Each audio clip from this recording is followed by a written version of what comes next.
Whether you believe it to be the one true money, or whether you think of it as nothing more than an inert lump of metal, gold has been man's obsession for 6,000 years. I'm Grant Williams, and in the first part of our journey, we explained the history of gold and how this strange yellow metal has captured the hearts and minds of men for thousands of years. We showed you how gold mining has evolved over the centuries and demonstrated the complexities of refining and casting gold. And we took you underground for a never-before-filmed look at the most secretive gold vault in the world. We looked at the history of the gold standard and saw how a president's decision to close the gold window in 1971 profoundly changed the world around us.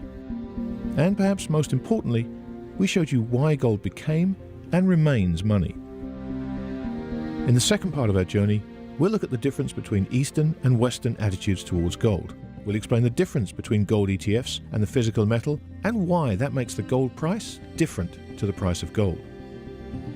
We'll ask the all-important question, is the gold price manipulated, and if so, by whom? Finally, we'll talk about the possible future of gold. What role, if any, could cryptocurrencies play? And is Bitcoin the new gold, or just another doomed alternative to the only money that stood the test of time?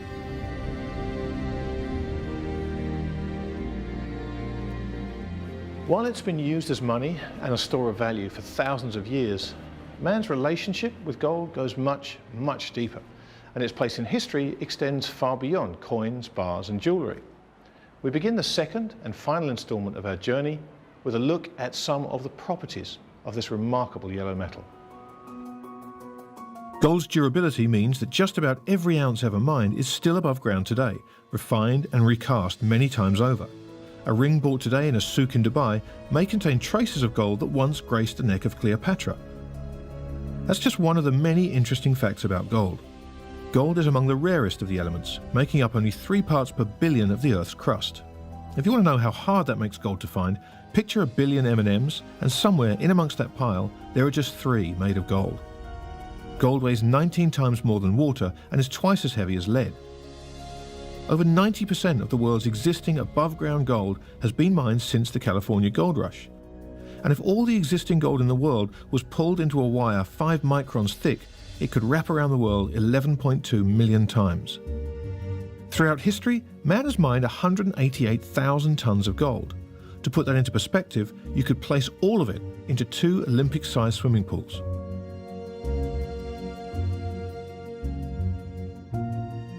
But it's not just bars in a vault or rings on fingers. Gold has many other uses. In fact, aside from its monetary and symbolic value, gold is widely used in electronics and electrical wiring, dentistry, medicine, radiation shielding, and to color glass. In fact, more gold can be recovered from a ton of computers than from 17 tons of gold ore.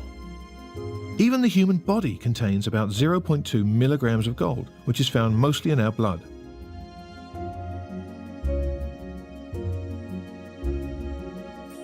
By far the largest above-ground stock of gold resides in the secure vaults of the world's central banks. In total, the top 10 central banks in the world own some 23,000 tons of gold, and the IMF owns another 2,000 tons. This equates to around 12% of all the gold ever mined. Throughout thousands of years of history, gold's remarkable elemental properties have provided an incredibly stable store of value. But those same properties have led many critics to look upon it as a boring asset, which they claim in the long term offers low returns at best. This viewpoint, however, completely misses the point of gold's place in a portfolio because, perhaps counterintuitively, boredom is actually one of its most attractive qualities. Well, critics argue that it provides boring returns because they're thinking of gold as an investment. Gold shouldn't provide any return, and it's not an investment. The reason gold doesn't provide any return is because it doesn't have any risk, and there's no return without risk. So a $100 bill doesn't provide any return unless you deposit it in the bank, at which point it's no longer a $100 bill, it's a liability of the bank.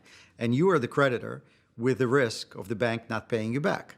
And the biggest risk that it doesn't have, which all financial assets have in trumps, and that is the risk of permanent impairment. In other words, the risk of permanent loss of value. Gold price can go up, it can go down, but gold itself is permanent. Gold is an excellent hedge in times of rising inflation. While in deflation, it works pretty well, but you shouldn't focus on prices then. Then you should really focus on the purchasing power. Because if gold goes down 10% and stock prices go down 70%, it's still pretty good, I would say, because you're just you're massively increasing your purchasing power. If you think about the set of circumstances that allows gold to do well, they're always, not always, but they're often catastrophic circumstances. So I would agree with you. Gold offers boring returns. Boring returns like $35 in 1971 and what, $1,250 today? If you think about the returns of other asset classes that don't offer up insurance, give me that boredom. To many people, gold is simply a price on a TV screen or a computer terminal, and it's often nothing more than the fluctuations in this price in both directions, which are used to determine whether owning gold has been a successful investment or not. But is this fixation on its price the correct way to think about gold? And if not, then what is? People focus on the price of gold, but also people focus on the price of everything. This is a product of financialization. People know the price of everything and the value of nothing. Financialization has ushered a period where markets price everything. And so people can track prices of everything and the value they're worth by the amount of dollar units that they have. People who are very focused on the amount of money they have should move to Japan because they would have 100 times more money because Japanese yen is 100 to $1. So if you want to be a millionaire, you can do it a lot faster there than you can do it here. Yeah, so a lot of people invest in gold and they get very upset because gold goes up or down in price and they think they bought at the wrong time or they sold at the wrong time.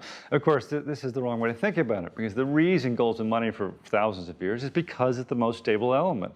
And what's really happening, of course, is that the dollar is going up and down in terms of gold, not vice versa. And it is true that you can make lots of money in speculations. Fiat currencies do go up in value occasionally. In fact, even in the middle of the Weimar hyperinflation, the mark would have sudden, huge surges higher, and people who'd levered themselves up in gold and basically shorted the mark would get cleaned out. And this happens today in the gold market too. So people really shouldn't focus on the gold price. They should focus on preserving their capital, and gold does that.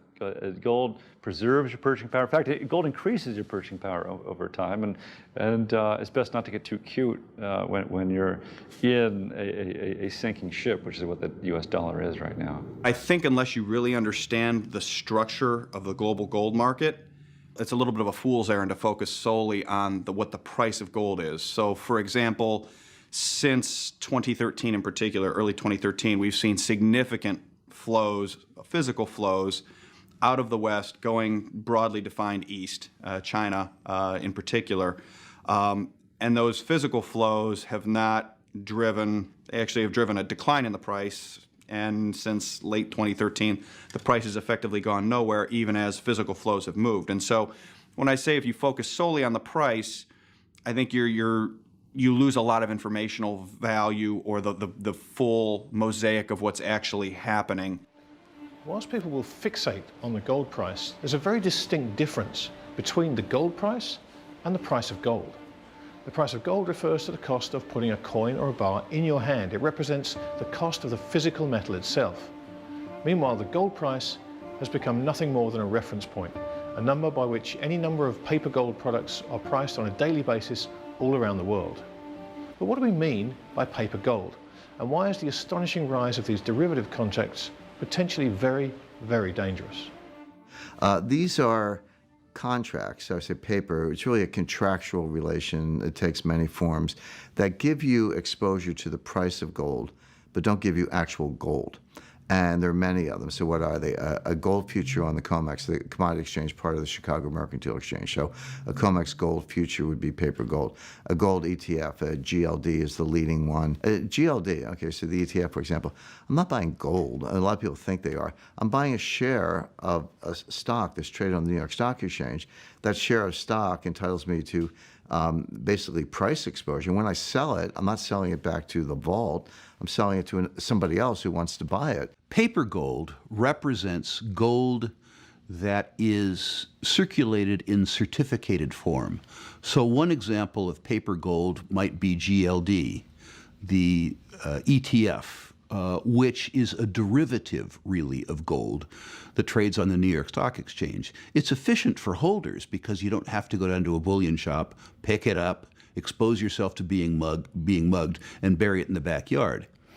It doesn't, however, represent physical gold. And for people who are nervous about the financial system, the fact that they own a derivative when what they really want is payment in fist is very difficult for them. Paper gold is basically the futures market, I would say. There's huge volume in the futures markets, and my perspective has always been, if you want to buy gold for safety reasons, to hedge against financial disaster or whatever, you have to buy physical gold. You don't want to have any counterparty. You have to have the real thing. If you want to speculate with it, of course you can buy paper gold, but it's just not the real thing. The difference between owning a paper contract or claim on gold versus holding the metal itself, while seemingly trivial, is a hugely significant one. The idea of owning a paper claim on physical gold, however, is viewed very differently in the West than it is in the East. After countless episodes of inflation, and where the debasement of fiat currencies by governments is commonplace, gold is viewed very differently indeed. There is a deeper cultural familiarity with gold. When I give the sort of gold lecture as an example to young South Asian women, they laugh at me. They say, in our culture, we have 1,500 years experience with gold. We have known for a much longer time than you that the government is not our friend, that we need a medium of exchange that's simultaneously a store of value. My suspicion is that any culture that has less rather than more social trust has a greater affinity for gold, because gold traditionally has been something that obviated the need for trust. The West did have, for 100 years or so or longer, very credible governments, limited government. Eastern governments have not had such a happy history of limited government, allowing the people to the freedom, the liberty to hold money as they see fit, and therefore Eastern populations tend to trust their governments less, and sensibly so. And so I think that the idea that gold is money never faded in the East the way it did in the West, because no one ever trusted fiat currency from those governments. So it's a lesson that we relearned in the West, I think fairly shortly, but I think that is an important distinction. It's not blanket sort of East versus West on this one, because I would say that there's definitely a sort of distinction there between what I would call traditionally stable countries and traditionally unstable countries. Because, I think in Singapore, for instance, or Hong Kong, the older generations, they still think of gold as the ultimate form of money. It's a sort of safe haven, yada, yada, yada. But the young don't, right? So they trust their government's money. That is less true in some of the poorer countries. The old have never trusted their currency. In Indonesia, for instance, or India, they've been right not to, by the way, and the young don't much either. That weirdly has served them extraordinarily well relative to the developed world. I think the difference between the way that gold is viewed in the East versus the way gold is viewed in the West is probably at its core a function of history. I think it's been, for people in the West and people in the U.S. in particular, it's been a very long time since the U.S. has had a problem with its currency, a problem with sovereign insolvency. Part of that's a function of this exorbitant privilege we've had since the gold window was closed in 1971, whereas people in the East have had much more recent familiar personal experience with currency problems, with currency depreciation. And there's a greater degree of skepticism in the East, and like I said, more importantly, a greater degree of real experience in having these currency depreciation from which gold protected them. I think the other reality is in the West, and I think it's a real credit to policymakers in the West, financiers in the West, there have been, particularly again in the U.S., there's a much greater degree of ability to manage financial asset prices. The creation, there's a great declassified U.S. document from 1974 from the U.S. Embassy in London saying, the creation of a very large paper gold futures market would go a long way in managing the price of gold because it would therefore reduce American demand for physical gold, and that would be a good thing. It's right there in black and white. You can see it. It's an official U.S. history. I just attended a conference in Singapore, and people don't care about prices. They constantly accumulate gold. They regard it as a currency, as money. They don't really care about the prices. Yeah, they just want to own gold, lots of gold. While in the West, I think we tend to buy very pro-cyclical. Normally, if you follow ETF demand, for example, ETF demand always goes up when prices go up. So I think it's more momentum driven. On the other hand, if I compare the attitude regarding gold, for example, in Austria, where I come from, or in Germany, I think in our sort of monetary DNA, there's still a hyperinflation because our grandparents, they lost everything. While people in the United States, they're still kind of traumatized from the Great Depression and from deflation. And I think this also kind of explains why our central banks are acting very, very differently. The Chinese in this century have been buying gold. They virtually had nothing 12 years ago, and today they have bought more than or as much as the annual production of gold every year. And they now have, nobody knows how much the Chinese have, but they probably have 20,000 tons of gold. Whatever the split is between central and private, we don't know. But they certainly have now more gold than anybody else. Since the first gold futures contract was launched in 1972, there's been a strong move towards paper gold in the West. Futures contracts and latterly an explosion of ETFs have meant there are now any number of ways to own a paper claim of sorts on the ultimate physical asset without actual ownership. However, this idea of owning paper gold isn't restricted to individual investors. Over the years, even central banks in the West have traded in their physical gold for paper contracts or promises, this time in the form of leasing agreements to the so-called bullion banks. But why do Western investors prefer ETFs over physical gold? And how could that preference potentially come back to bite them?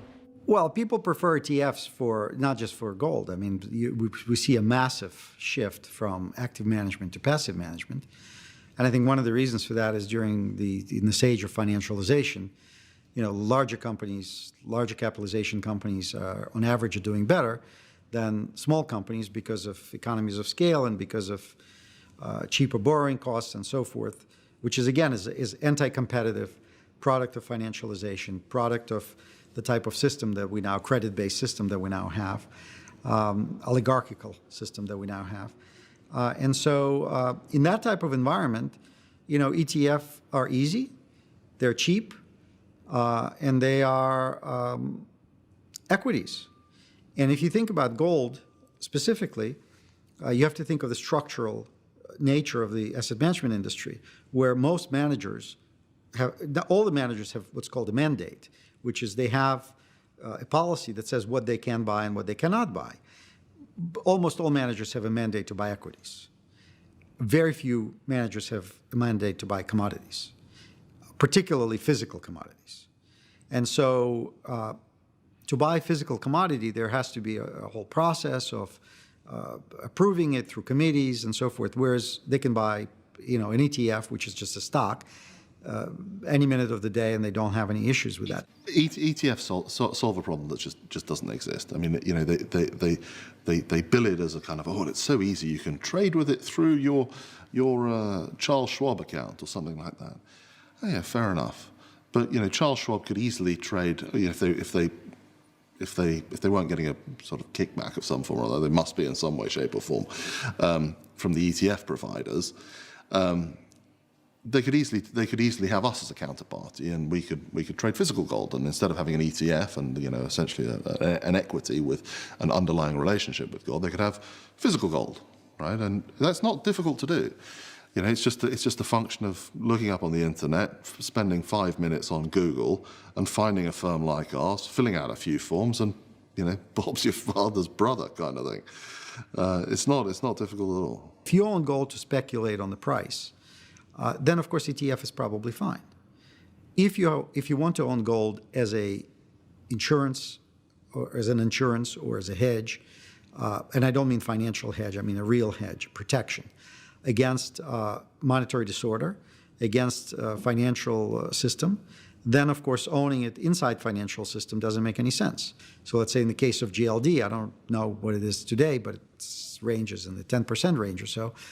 So that means that for every 100 shares of GLD, there's actually 110 shares out there, outstanding, 10 of which being borrowed and sold short. So there are more shares than there are actual real shares. And I think that's not a problem in the normal market, but that's a problem precisely in the type of a situation when you need your gold as insurance. So all of these types of risks that ETFs bring, which are 100% correlated to the misfortunes, potential misfortunes of capital markets, financial institutions, and monetary system, are precisely why you own gold. So why would you want to commingle the two? Why would you take the risks that you're not going to get paid when the time to get paid comes? Because of its fascination for mankind, gold has always been surrounded by conspiracy theories and stories of price suppression and manipulation. That's really no surprise. After all, wherever you find money, you inevitably find human beings trying to cheat in some way or another. Fake gold bars have frequently surfaced over the years, with gold-plated tungsten, which has an identical density to gold, being the most common substitute. Fortunately, any one of a number of very simple tests will provide a conclusive answer as to whether a particular bar is fake or not. Gold is unique. However, the most important questions about possible manipulation of the gold price concern much broader issues and occur at a much higher level. Well, the question about manipulation is clearly a favoured one. People like to discuss this. I do think that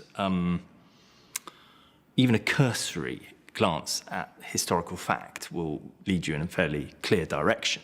I mean, it's not like this is a hidden thing. I mean, the London Gold Pool existed. It was an overt way of managing the gold price in terms of its price.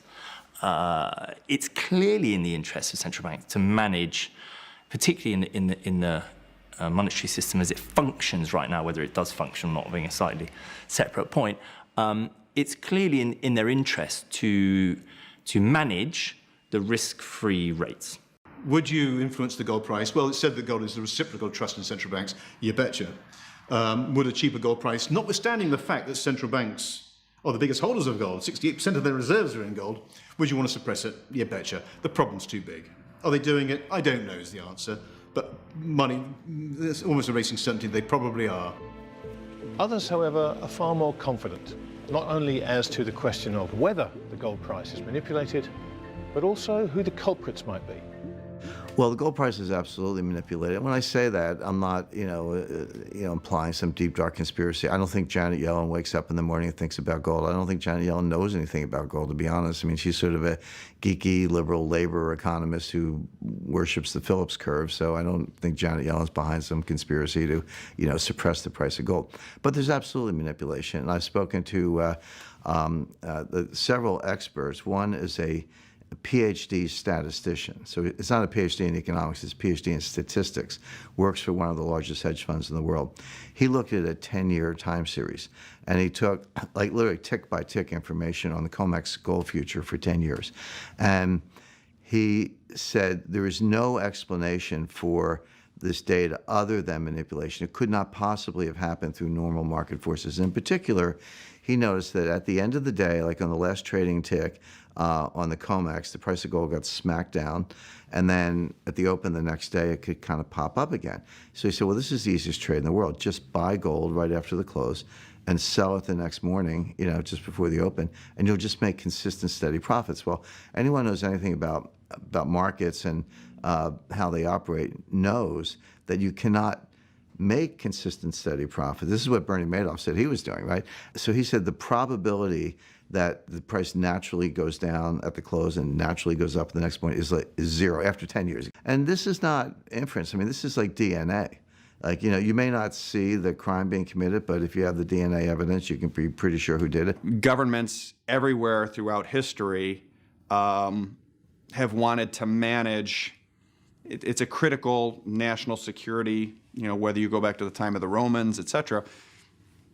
Value of a currency is very, very important to manage, particularly if you're a government that hasn't managed your finances all that well. And unfortunately, that is, over time, most governments sooner or later find themselves in that position. And so the manipulation is right there in the open, and that it is a creation of a derivative market that satisfies demand that would otherwise go to physical, and that was the goal of setting that up, and that's not well understood, I don't think, by many market participants. But as I said, it's there in black and white on the historical archives. When you see gold trade the way it trades, when it drops, you know, someone sells $3 billion worth of, you know, notional futures at 2 a.m. New York time.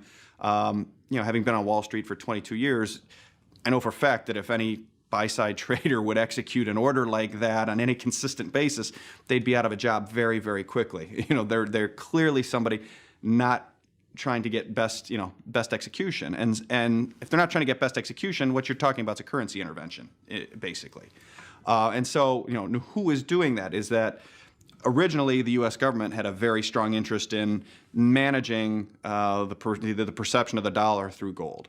So yeah, there was famously in the late 1990s, Eddie George, an official with I believe with the Bank of England in UK, you know, he famously said, we looked into the abyss. You know, if the gold price continued to rise, it would have taken down one major trading house, and a number of others would have followed. And so there is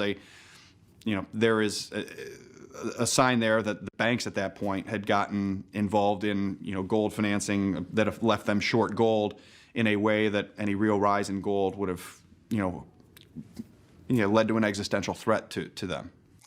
Yes, I think the price of gold is manipulated. And I think it's manipulated in a number of ways. I mean, certainly there is a concerted PR campaign against gold by central banks for the reasons that we've discussed. You know, it is very specifically in the statist and central banker kind of interest to ensure a weak gold price. You don't want to see essentially the gold price de facto recreating a sort of reserve currency by just being incredibly strong. So there's a constant barrage of negative publicity towards the gold industry. When it comes to specific manipulation of the gold price, yeah, I think that is probably likely too. I mean, I can't. The problem is we can't actually tell because of the way central banks don't. Are very opaque with what they do with their gold holdings, and particularly their gold swap positions. But I think it's likely, and the reason why I think it's likely is because they've been manipulating other markets for a very long period of time. Now, historically, hedge funds were not players in gold. There was a few specialists, but, they're doing stocks, bonds, whatever. Well, they've sort of glommed onto gold. To them, it's just another commodity. It could be coffee beans, soybeans, lumber, who cares? It's a thing to trade. Well, if you're short gold, like you've done some derivative contract with Goldman Sachs and you're short, it's easy to paint the tape. I mean, painting the tape just means manipulating the market through the gold futures market. Now, the other day, recently, a few weeks ago, somebody sold 60 tons equivalent of paper gold. Now, I make the point, they didn't sell 60 tons of gold. They sold gold futures contracts that were equivalent to 60 tons. But I can sell 60 tons of paper gold with a phone call to my broker. All I need is a brokerage account. They got to put up some margin, like 5%. But it drove the price down, I think $20, $30 an ounce in a matter of minutes. And so if I'm short over here on the derivative side and I dump the gold here and the price goes down and then all of a sudden I make money over here, or maybe I want to go long and I want to drive the price down and then buy at the bottom and ride it back up again. So perhaps unsurprisingly, hedge funds and bullion bank traders push the gold price around to try and make profits. But while gold remains a strategic asset which sits at the foundation of many nations' balance sheets, There are players far, far bigger than hedge funds who don't care about making a profit, but who have much broader and far stronger motivation to suppress the price of bullion. The important question is who's doing it and why. There are, and the question I ask is why is it not being investigated by the regulatory authorities, by the Commodity Futures Trading Commission, et cetera? Now, one possible answer to that is that the Chinese are behind it and they're outside the jurisdiction. There's no way that a U.S. government agency is going to investigate the activities of China in our markets. China's too big. They're a sovereign nation that would not go anywhere. There could be a million diplomatic and national security and other reasons for not messing with China in that dimension. So China's my number one suspect because people go, wait a second, they got all this gold. Why would they want the price to go down? Well, the answer is they're still buying. Ultimately, they're going to want the price to go where it's going to go, which is $10,000 an ounce or higher. But they don't want that now because they're still buying. They're playing catch up with the United States. And by the way, they've bought thousands of tons, which is a lot of gold, but they have thousands of tons to go to equal the U.S. in the gold to GDP ratio, either in the absolute sense to get to 8,000 tons or in the proportional sense, gold to GDP. Either way, they're still playing catch up with the United States. But not every gold market veteran buys into the idea that the gold price is subject to manipulation. It has to be said, some of the reasons they offer as to why the idea of a state-sponsored price suppression scheme may be far-fetched are both simple to understand and hard to argue with. I think that all financial markets are manipulated from time to time. Unlike many of my peers in the gold business, I have seen upwards price manipulation when that is easier. Long-term manipulation requires a conspiracy of a size that I don't think is possible. The idea, as an example, that the U.S. government, the Trilateral Commission, and the International Jewish Conspiracy, or whoever they are, could come together and do a 3-decade-long manipulation in gold forgets that the U.S. government can't educate the kids, it can't deliver the mail. It lost the war on drugs, it lost the war on poverty, it lost the war in Vietnam, and it lost the war in Afghanistan. How on earth could they organize a broad-scale manipulation when they can't even manage their own campaigns? Most governments eventually wind up manipulating the gold price to protect their own power. So certainly a possibility. I've never seen any hard evidence of that. And also I would say that it is the nature of gold to underperform other assets in a credit bubble. You don't need a nefarious Federal Reserve pushing it down, because that's what happens naturally in a credit bubble. Everything else goes up in terms of gold, and then of course, when the bubble ends, as it must, things crash in terms of gold. That is a natural thing, and it's really what we saw over the last 40 years. When I mean, for example, from 2000 to 2008, gold went up in nominal prices, but went down in terms of oil and other commodities. So in fact, it did very badly in real terms. When the bubble had popped in 2008 and 9, gold did fantastically well in nominal and real terms.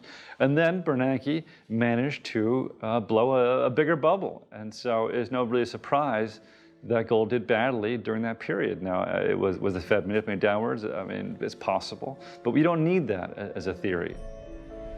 But why would any suppression of the gold price be so important? And what might happen were it to be both exposed and shut down? In January 2018, a group of traders working for the big bullion banks became the latest market participants to be fined for trying to manipulate precious metals markets, a pattern that has been commonplace over the years. But this proof of price manipulation in the gold market, like many similar episodes which have gone before it, had no meaningful impact on the price. However, any manipulation in the gold market, like all price suppression schemes, will ultimately come to an end at some point. And when it does, the potential ramifications are enormous. All manipulations fail at the end of the day. They all fail. The 1968 London gold pool failed. Late 1970s, U.S. and IMF dumped 1,700 tons of gold in the market. It failed. The price in 1980 was higher than ever. Late 90s, we twisted the UK's arm, got them to sell over half their gold. Now they're stuck. Early 2000s, it was Switzerland's turn. We got them to sell about 2,000 tons. But the problem is we have now run out of suckers to sell the gold. One day, the holders of paper gold will realize that they will never get delivery because there ain't any gold to deliver against it. And they will sit there with a piece of paper And whether it's COMEX or the bullion banks or all the people who deal in gold, they will default. And at that time, there just won't be any gold available, and the gold price will obviously shoot straight up, and it will be very hard to buy gold. One of the core lessons of history is that the market is more powerful than governments. And when this bubble we're living in currently pops, it doesn't matter how much they try to manipulate it. Gold will not be manipulated to that extent, so it will break out, whether they're manipulating it now or not. Alongside conspiracy theories and stories of manipulation, gold's history is filled with wonderful illustrations of how much it means to mankind, the extraordinary importance placed on protecting it, and the sometimes deadly lengths people will go to in order to possess it. In September 1939, as the German army advanced towards Britain, the government decreed that every person living in the United Kingdom register their gold with the Royal Treasury. Just weeks later, on the 7th of October 1939, HMS Emerald set sail from Plymouth in Great Britain for Halifax, Nova Scotia. The reason? Her hull contained millions of pounds of gold bullion, bound for the USA to pay for American war materials. 12 months later, with the war going badly for the Allies and the battle for the North Atlantic at its fiercest, Prime Minister Winston Churchill used emergency wartime powers to seize the gold that the citizens of the UK had been forced to declare the previous year. The gold was moved to the port of Greenock in Scotland in secret, reloaded onto HMS Emerald, and then dispatched to Canada, so if the British were to be overrun by the advancing Nazi forces, they would still have the means to continue the fight. 1 week later, another convoy set off on the same route, this time carrying $1.7 billion of gold. Today, that gold will be worth over $29 billion. In all, almost $30 billion of gold in today's money was shipped thousands of miles in treacherous seas and through a gauntlet of U-boats without a single ounce being lost. It was the single greatest and perhaps most dangerous movement of wealth in history. Stories such as the daring evacuation of Britain's gold during World War II are well documented, but alongside such historical tales, there are legends surrounding missing hoards of gold that have fascinated treasure hunters since time began. One such legend centers around a notorious Japanese general and a hidden gold stash which today would be worth billions. The legend of Yamashita's gold has endured for over 70 years and to this day attracts treasure hunters from all over the world who journey to the Philippines to search for billions of dollars supposedly looted from all over Southeast Asia by General Tomoyuki Yamashita, the notorious Tiger of Malaya. Yamashita's army stole gold from bank vaults, depositories and commercial premises as he cut a swathe through Asia, with the Japanese government intent on using their ill-gotten gains to finance their expanding war effort. The gold reached the Philippines on its way to Singapore from where it was to be shipped to Japan, but with the war in the Pacific escalating and the US Navy in the ascendant, it became impossible to move the gold. Instead, it was supposedly hidden somewhere deep in the Philippine jungle. Many of those who knew the location of the hidden treasure were killed during the war, and Yamashita himself was executed for war crimes in February of 1946, without giving up the whereabouts of the eponymous stash. In the intervening 70 years, hundreds of fortune hunters have sought Yamashita's gold.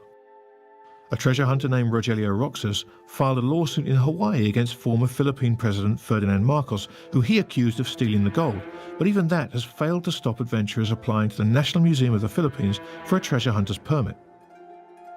Roxas' lawsuit resulted in what was then the largest ever award made by a court, $40.5 billion, including damages. However, the amount was reduced on appeal to just $13 million. Roxas, however, died mysteriously on the eve of the trial, and so never saw his treasure hunt come to its conclusion. The lawsuit concluded that Roxas found a treasure, but that the treasure in question may not have been that of Yamashita, a technicality which has been enough to maintain a steady stream of would-be Indiana Joneses heading for Manila. The colourful history which plays such a big part in mankind's attachment to gold stands in stark contrast to the situation facing us in the present, as the world's ever-increasing reliance on debt to sustain a creaking monetary system threatens to bring the financial world as we know it to its knees. In episode 1 we looked at how the gold standard worked, and more importantly perhaps, how it was ended by Richard Nixon on August the 15th, 1971. But is a return to the gold standard a possibility? And if so, what would a reimposition of financial discipline mean for the modern-day monetary system? Why is this a source of contention for so many people? It's a source of contention for people who like debt. In other words, governments, banks, people who like to live beyond their means. So for them, it's a source of contention because gold makes it impossible to borrow more than you can afford to repay. Whereas with fiat money, you can essentially borrow without limit and then print the money to pay it back. So it's bad for people who make money from producing additional money, like banks, fractional reserve banking.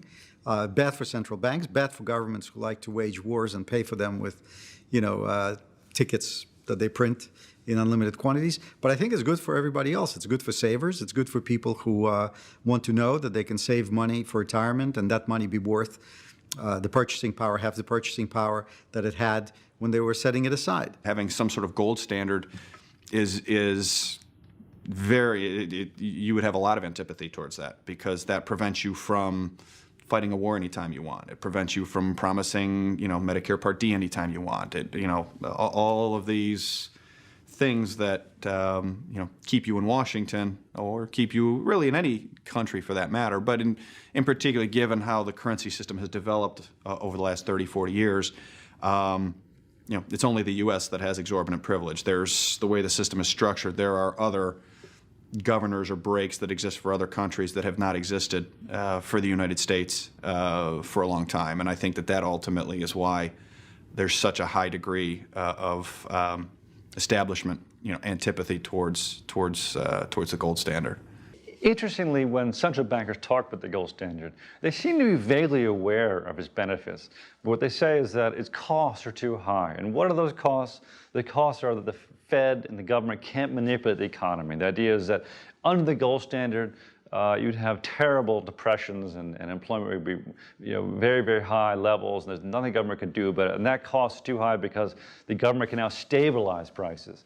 And of course, this is absolutely crazy because what created the bubbles in the 19th century and the early 20th century was not the gold standard, it was the banking system. It was a flawed the fractional banking system by its nature blows bubbles and collapses. Nothing to do with gold whatsoever. In fact, as we've seen when they switched the world from a gold standard to a dollar standard, we still get bubbles, and they're worse than they ever were. So it's the stabilization that makes the problems. In fact, during the Great Depression, in the 1930s, Hayek wrote that it was the stabilizers in the 20s that created the problems, that they didn't let the market clear. They tried to keep prices too high. So it wasn't the gold that did it, the gold standard that did it. It was the banking system that made all these bubbles. But it's beyond bizarre to see Ben Bernanke get up and blame gold for all the problems that the banking system he was managing and now Yellen manages is responsible for all these problems. I don't think sufficient gold in the world in our current position to be able to support it, not without a readjustment in the gold price. I think someone came up with a figure of $35,000 an ounce. The argument clearly for it would be that it would force upon the regulators, the official institute, the central bankers in particular, discipline in terms of QE. I suspect that there will be some moment in time, a rebalancing. I think they're using the word reset. Nice soft word, palatable word like reset, that will occur in the next short few years, and that something new will evolve, and it might involve linking gold partly to gold or something else. I think that there'll be a lot of pressure on central banks to create a new currency that is linked to something that can't be QE'd and created out of thin air. You can't print this stuff. Once called a barbarous relic by John Maynard Keynes, gold is the oldest continuous medium of exchange known to man. So would a reset of some sort see gold continue to hold its position and remain the cornerstone of the modern financial system?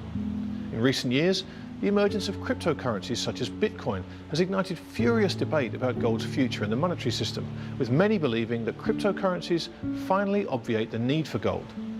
The most likely future, however, is not a case of winner takes all.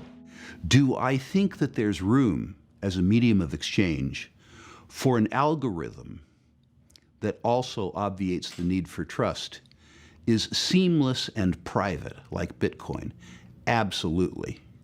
Do I want all of my savings stored in a unit of value whose only value is an algorithm? No. I, as a consumer of currency, want lots of currencies, and I want to pick and choose the utility at different points in time in my career for different purposes with regards to my life and my family's life. Bitcoin and gold are the competing faith systems. The nice thing about cryptocurrencies is that nobody owns it in the sense that it's a democratic arrangement through the distributed ledger. We all own the ownership of the block, and you can then buy parts of it, bits or parts of the chain. In other words, you can't QE it. It has a discipline inherently built into the system. The problem is it's not a medium of exchange, and quite probably the regulator won't like it either. It's challenging the position of the other cash guarantee, which is cash. Gold, of course, is yet another faith system. Why is that worth £31,000? Who says it's worth £31,000? Well, the answer is, up against this particular number, let's make it £31,000, you've got hundreds of thousands of people who are looking to buy at a price just below that, and people looking to sell just above that. In other words, you've got a huge weight of argument on both sides of the bid and the offer to give it that price. And a shift of perception, geopolitics, will shift the numbers of people, and so the price is confirmed or authenticated by the weight of numbers of people trading it. I don't think governments will introduce these things, as a general rule. So the only way I could see gold really re-emerging in the currency system, and it's the cryptocurrencies have been fascinating for this, is through some form of market-driven reintroduction, and that's what the cryptocurrencies offer. Right, and they really do, because now we don't need central banks for currency clearing internationally. We don't need large, massive banking institutions in order to settle trades. We just don't need that. We can do it across the phone these days. We can do it through cryptocurrencies, and I think there is a much, much, much more efficient currency waiting to happen that involves a cryptocurrency that sits on your phone, that you can trade with anyone in the world, at zero cost, and the underlying sort of ledger-based entry is gold sitting in a vault in somewhere like Singapore or somewhere like Switzerland or somewhere safe where the government's not going to steal it. And if you look at that, the whole monetary system based on essentially gold in a vault, essentially like the gold exchange standard, I could see that emerging, and I'm very, very, very excited by what cryptocurrencies offer, not just the gold world, but the whole world economy as a result of this. Because if you see the widespread adoption of a gold-backed cryptocurrency that is, that people have confidence in, then you're going to see an awful lot of change. I think it's a fantastic development that we're seeing at the moment. First of all, because people are actually discussing what is money again. They really care about those topics. Yeah, they research it. They're arguing. They're discussing it on Twitter, on Facebook, and whatever. I think that's great. Yeah, there should be competition of currencies, and I know that with all those ICOs now, when I heard initial coin offering for the first time, I thought it's a joke. Yeah, it sounded like IPOs back in the days. And there's 95% of it is probably rubbish, yeah, and they won't be around in 1 or 2 years. But I think with Bitcoin being created pretty similar to gold because of the stock-to-flow ratio, with an inflation rate that is just given. I think with so much intervention in the whole space, I'm meeting so many brilliant young people that only see opportunities. While if you go to a conference in the finance industry, people say, okay, there's compliance and risk management and there's new legislation. Everything is just so much administrational work. And when you talk to those young developers in the crypto space, they're only seeing opportunities. They're excited. Yeah, there's so much innovation going on, and I just love that. And I think that many industries, especially the banking industry, they will get disrupted. And I think for gold, I don't regard it as a competition, because honestly, I know many people that understand Bitcoin and they say gold is totally fine. Yeah, Charlie Morris once said that Bitcoin is electronic gold, something like that. There's lots of similarities. So I think basically a combination of a cryptocurrency and physical gold, and there's lots of projects at the moment, yeah, this will probably be the future, and I'm really looking forward to that. So in a world that is clearly moving towards frictionless payment, whether it's a crypto outcome or whether it's just the blockchain solution to all these cost problems, delays, etc. in payment, it does look very obvious to me that we're heading to some form of unit that everybody uses everywhere. So what I think can happen if people work it out properly, and this clearly is not going to be the state's preferred solution, but gold reverts to its traditional role as the money of the people, rather than paper being the money of the state and the corporations. And once its price is revealed, in other words, once people remember what gold is, what its role it is, what it's always been, what it can be again, then I think that pure mass will become uninteresting. So I think that the cryptos will become, basically I think they'll fold into gold and silver transmission on the blockchain. Thus far, cryptocurrencies have yet to be tested in the white heat of a financial crisis, whereas gold is the one asset which has survived every single panic in recorded history intact. In 2008, gold's price fell initially, surprising many, but the reality was that gold was providing liquidity in an illiquid marketplace. Once markets stabilized and QE began in earnest, gold's price soared. But how can we expect gold to act in the next financial crisis? So I think it's very difficult to speculate on what is going to happen to gold and what's going to happen to how it's going to happen. But I think what is safe to say is that gold is inversely correlated to confidence in the financial system. And the fact that gold is independent from the governments, from the banking system, is what and scarce, is what creates a tremendous potential value. I don't think we're going to have another 2008. I mean, we're going to have something that's different from 2008. The reason I don't think necessarily that's going to be the same is because the problem that 2008 revealed, which is excessive debts and excessive leverage, has essentially been kicked upstairs to the sovereign level. And so what was a private debt crisis is likely will come back as a sovereign debt crisis, which is a completely different animal with very different parameters. So whereas a lot of people are telling me now, or I hear a lot of people saying, well, the banking system is much safer because the leverage is lower, because there's less rehypothecation, the answer to that, well, that may be true, but if the currency in which they measure everything is debauched or devalued, and that may happen overnight in a very different way that what happened in 2008 happened. We know the end game. We know that all of these debts cannot be paid. We know that the unfunded liabilities cannot be met in terms of real purchasing power. So then the question is, how does that get resolved? Well, there are only a couple of ways it can get resolved. It's either through inflation or deflation. Deflation meaning defaults. In the likely event that we do have some form of situation similar to that of 2008, and no matter what form that event might take, gold remains one of the few ways that you can protect yourself and preserve both your wealth and purchasing power. Man's connection to gold is not just a financial one, however. History is filled with deeply personal stories that demonstrate gold's role as a store of wealth, as protection from government confiscation via inflation and debasement, and as an insurance policy that, when called upon, pays out in ways that change the lives of those who own it. I know a person who grew up in Vietnam, whose father was a translator for the U.S. military during the Vietnam War. And when the U.S. left Vietnam, they were unable to leave with the U.S. forces.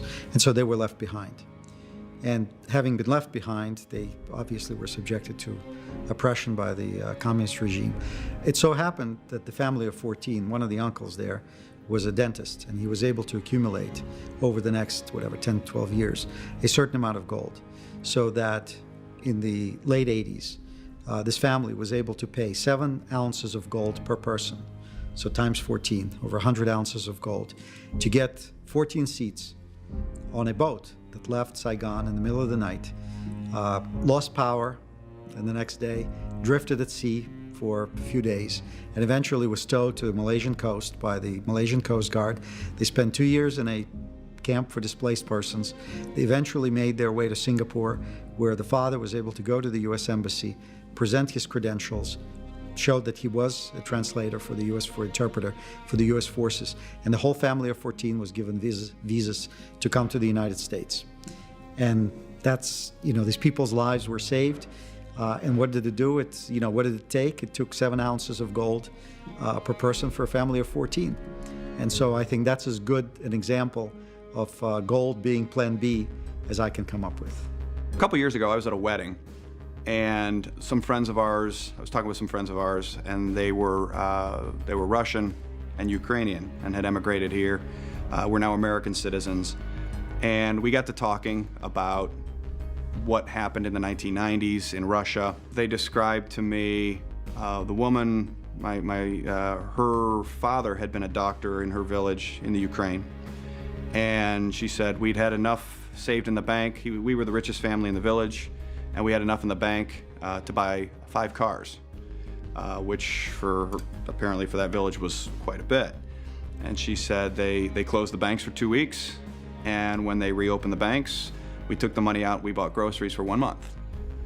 And her husband said, yeah, similar story. I was saving up to buy a motorcycle and had enough saved to buy a motorcycle, and my dad wouldn't let me buy it. Closed the banks for 2 weeks, banks opened back up, I took the money out and bought a carton of cigarettes. So I said to them, so I probably don't need to explain to you. I said, how did gold do?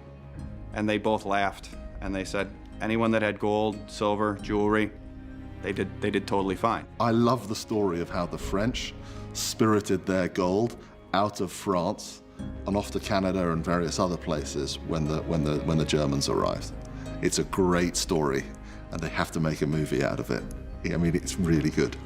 And basically, they split up their gold reserves into tiny little portions, and they went off on, mule carts and fishing boats, and they got their nation's wealth out of the country, and they did it before the advancing army. I mean, it's a story of daring do and all of that sort of stuff. Fantastic. I once heard a story about the Soviet Union, where gold obviously was forbidden. You could go to jail if you had physical gold, but you were allowed to have wedding rings, gold wedding rings. And that was a smart guy, and he had like 50 wedding rings. So every month or every couple of months he went to the market and had just enormous purchasing power due to his gold ring. And I think this clearly shows that you just have to own at least some gold. Elemental it may be, but gold is also a complex and confounding subject which has fostered passionate debate since the dawn of civilization. Hopefully, over the course of our journey, we've helped you understand a little better why gold has been money to man for thousands of years, the complexities that make it worth over $1,000 an ounce, the way it's bought and sold around the world, and its place at the heart of the modern-day financial system. Our aim hasn't been to persuade or change minds, but rather to explain how this lump of yellow metal became the object of so much fascination, and why it remains, many thousands of years after its discovery, the one universally accepted money. We hope we've shed some light on some of the mysteries surrounding gold, and helped give you a better idea as to its role in storing and protecting wealth. But when all's said and done, whether you or I individually believe gold to be money or not is completely irrelevant. Gold has stood the test of time, providing a stable store of wealth to mankind for millennia. And as we look to an increasingly uncertain future, with fiat currencies across the globe under siege from rising debt levels, it remains the only money guaranteed to survive.